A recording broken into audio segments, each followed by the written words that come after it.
Good afternoon lakay, meron tayong mga talangka. Yan, lalagyan natin ng asin. Yan.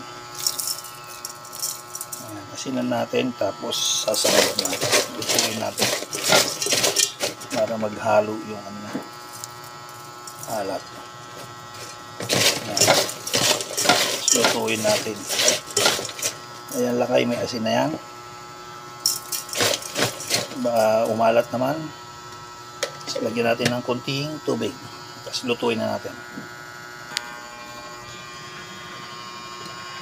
O yan lakay, sinalang na natin. Yan. Tayo lang natin pagluto na tsaka natin haluin. Takpan natin lakay. Kaya haluin natin, nag-iba na kulay. Uy! Ano siya, nagsabaw siya. Ayan, nagsabaw, patuyuin natin siya para malutong-luto yung niya. Ayan. O yan na lakay, malapit na maluto. Talangka ko naman. Takpan natin ulit para maluto-luto pa. Lipas ng ilang minuto, ito na naman lakay, luto na. Konti na lang ang tubig. Kailangan maubos yung tubig niya para lutong-luto. Pag talangka, hindi mo naluto maigi, dadali ka nito, lalo pag gutom ka. Kaya lahat ng seafood, lutuin maigi. Maliban lang kung kilawin yan.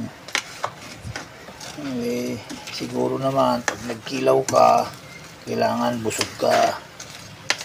Pero kailangan yung lutong-luto yan. O yan lakay. Pagpatulin natin. O yan talangka o. Talangka. O yan, pagpatulin natin yan. Yan lakay. Aligi.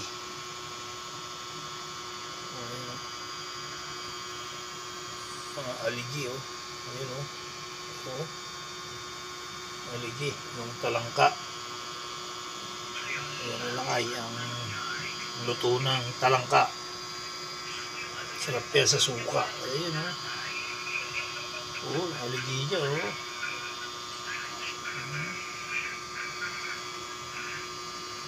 lang ay. Mamaya kain na tayo, takpan ko muna. God bless, ingat-ingat lagi.